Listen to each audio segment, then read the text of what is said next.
Digital Extremes just unleashed possibly another power creep in the game. By the way, I am not talking about the new spider frame revealed during DevStream 188. I'm talking about an old but gold warframe that will be getting a rework and soon be released in the upcoming Islweaver major update of the game. So, if you have heard already, Valkyr will be getting a massive rework, and from what I have seen from Pablo, it seems like we will be getting another Wukong rework shenanigans in the game. Okay, let me explain why I say this. First of all, I'm now confused whether I will go with a subsume build for Valkyr or not. The reason behind this is because her first ability, which is my skill slot for any subsume builds, got a massive rework. And finally, Digital Extremes has heard all our calls for an attack on Titan shenanigans in Warframe. Valkyr's rip line is like swinging with Spider-Man before, but only slower. Right now, the ability got rework wherein it can compete with any mobility Warframes.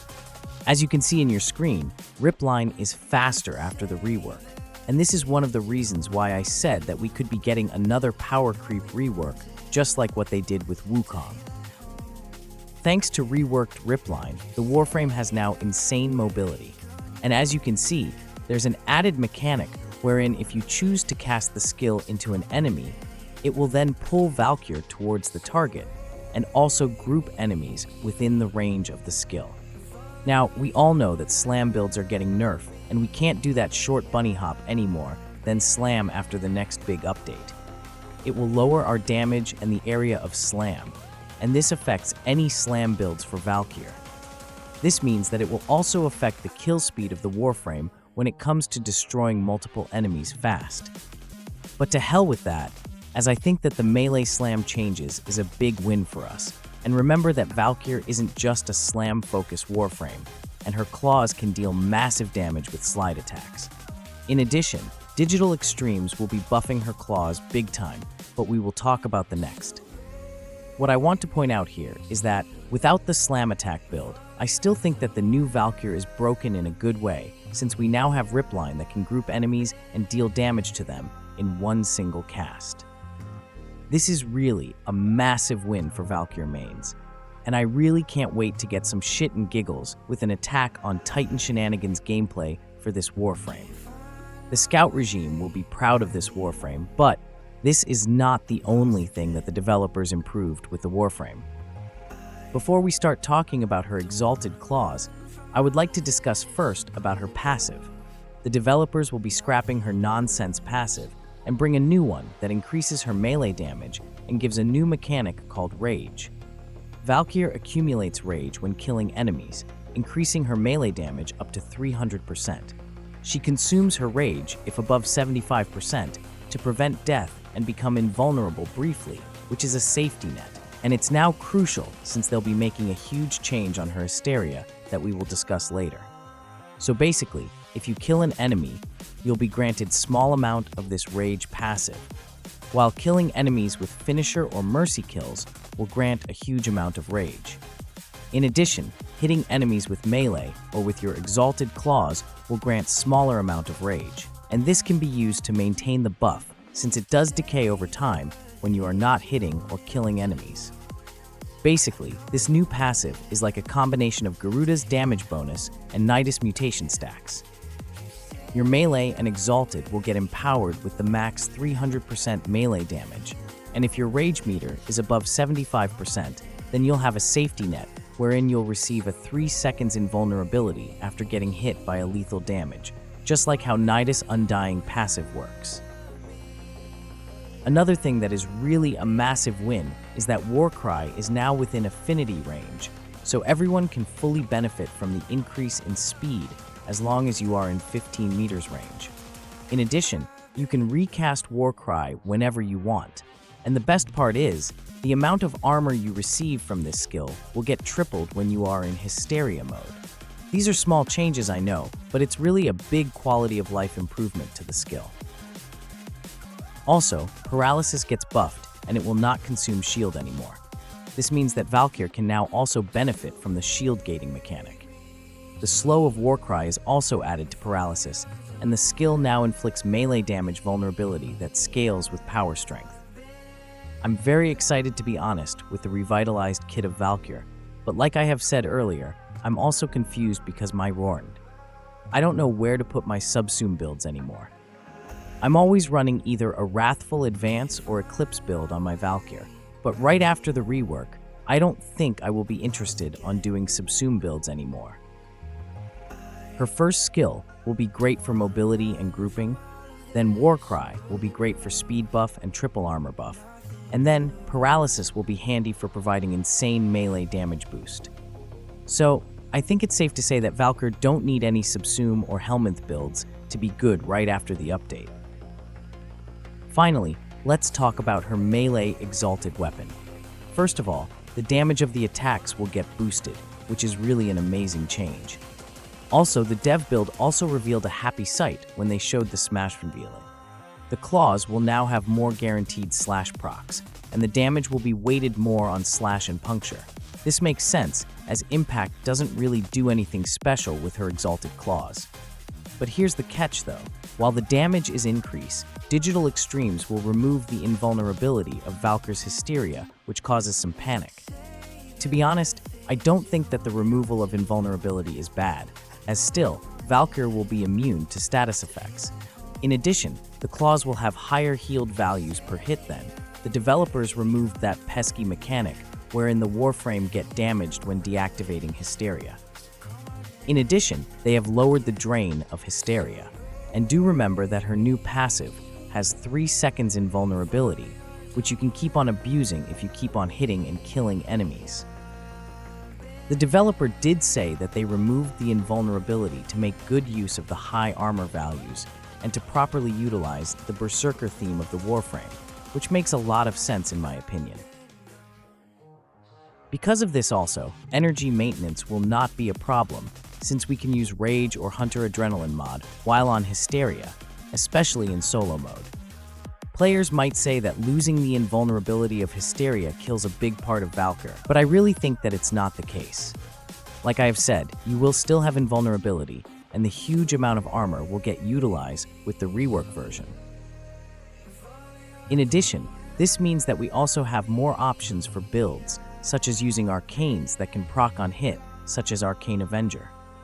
The triple armor values from Warcry, if Hysteria is active, means that we can also use Arcane Battery for energy and get rid of Primed Flow to make room for other mods in our Warframe build. Aside from that, there are lots of on-hit effects in the game that we can try for the reworked Valkyr, and I really can't wait to get my hands on the Warframe after the update. I know armor and health is not endgame material, but I'm still in favor of removing the invulnerability from Hysteria because it opens a lot of potential broken synergies for the Warframe.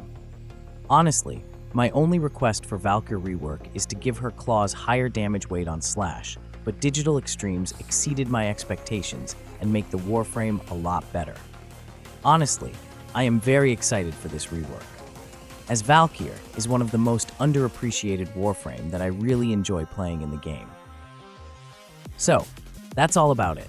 By the way, I included at the end the full rundown of the rework made by Pablo in case you want to hear it from the master of rework himself. By the way, please consider subscribing and leaving a like before heading out to help us with the algorithm. Thanks for watching, and I hope to see you on the next one. Hello. I'm here to talk to you about Valkyr Rework, long awaited, long requested. I hope you're excited to take a look. So let's start with her passive. Her passive used to be, if you get knocked down, you recover faster from it, as a cat would do. It wasn't exactly a beloved passive, mostly because, you'd rather not get knocked down to begin with.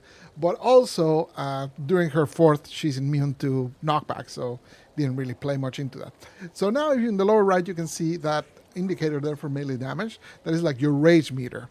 As you attack enemies, or as you kill enemies, or get finishers, that gives you even more. This bar builds up and gives you melee damage. So if we go over here, so you see as I start attacking, it starts building up the meter down there for your rage. It also does one more thing, but I'm not going to talk about it just yet. I'm going to save that for a little bit. So that is how that works. Then if I want to move around, I can use her one. As you can see now, her one actually moves significantly faster, and it actually kind of doesn't stop midway. It used to be that essentially it would just take you a little bit of the way and then just let you be. Now it actually moves along with you. And the other thing it does, if you cast it on an enemy, it actually gathers enemies down for you to be able to knock them down. So you can use it as not only as, it's like a more aggressive version. So instead of pulling the enemies to you, pulls you to the enemy, and then you can just start whacking on them. Warcry was already a pretty solid ability, but we did do some changes. Now you can cast it while you move, as you can see. Now you don't have to stop. You can now recast it, so you don't no longer have to wait for it to be over to be able to cast it. And it's now affinity range, so that means any allies that are within affinity range will now get it. Also, if they leave the range and then come back, they'll get the buff again. So before it was kind of a pain in the ass because you had to like cast it at the very beginning of the mission. So now you have like more flexibility with that. For your 3 paralysis, we did a few changes. It no longer requires you to lose your shield. So as you can see, my shields are still there. And you can see now he has the vulnerability bar, but it disappears if I switch to my range. So that is only melee vulnerability. That means all your melee attacks do more damage to them, and that also applies for other allies. So if you cast this on enemies and then other allies use their melee on them, the enemies will take more damage. It also slows down enemies. That used to be in Warcry, but in Warcry it was kind of useless because it would only do it at the beginning, and generally Warcry you kind of try to maintain it. So now we move that into paralysis, and then you can basically start whacking them with it. And now the biggest one, Hysteria. Don't panic. This first little bit is going to be scary, but it's going to be fine, I promise you. In Hysteria, you no longer become fully invulnerable. You now can't take damage during it. So the reason for this is a lot of the mechanics that she had, such as extra armor from Warcry, being one of the warframes with the most armor in the game, those kind of didn't matter when you were totally invulnerable. It also had this whole section where at the end of it you could die if you hadn't done like a certain process that was very confusing for most players. So a lot of people would just end up like, once they were running out of energy, they would just hide in a closet and just wait it out, which was pretty bad. So we really didn't like how that was working, so we changed it, so now you are vulnerable during it. But you are pretty durable, and the claws now do significantly more damage. Oh, so actually this is great. Here comes Stormin to show me. Okay, the lighting on this tile is kind of broken, but don't mind me. So, where are you? So there's Stormin. You can see he wasn't long for this world. So let's start with what changed in terms of survivability. We increased the base health and armor of Valkyr just in general. We also made it so the buff from Warcry, which increases your armor by 50%, triples that bonus when you're in Hysteria, so you have way more armor. And lastly, the last part that I kind of talked about with her passive is that if you are above a threshold, and we're still experimenting with where that threshold is, when you take lethal damage, it actually consumes your rage and saves you so you don't die. So you basically have a get out of jail free card there. Since paralysis no longer consumes your shield, that means that you now have shield gate available at most times, so that also protects you. You're not at risk like you were before. So all of this combined, the fact that when you do damage with Hysteria, you heal. So take some damage, take some damage, take some damage. And then when I do damage, I immediately healed it up, right? So as long as you're attacking things, you're healing a lot, you have a bajillion armor, so you're in pretty good shape. On the damage side of things, we made a few changes. So now her range is a little longer with the claw, so she can reach further. The combos now all advanced. They used to have a lot of like starts and stops when you were on the animation, so we changed all of those to not be kind of moving forward all the time, so you don't feel like you're stalling as you go. And now we also added the multipliers on the combos. All of the ones except for her slide used to only have like 100% damage, no extra multipliers. Now they all have extra multipliers to make them basically do more damage. I'll show one right here. And also a lot of the attacks now have a guaranteed status chance for slash, so that really helps a lot. We also reduced the energy cost of Hysteria, so now it's easier to maintain. I kept yapping, so I didn't do a very good job at showing you how fast you can build her multiplier. So you can use your wand to kind of pull enemies like that. As you can see, the multiplier starts building up fairly fast if you can get it into groups.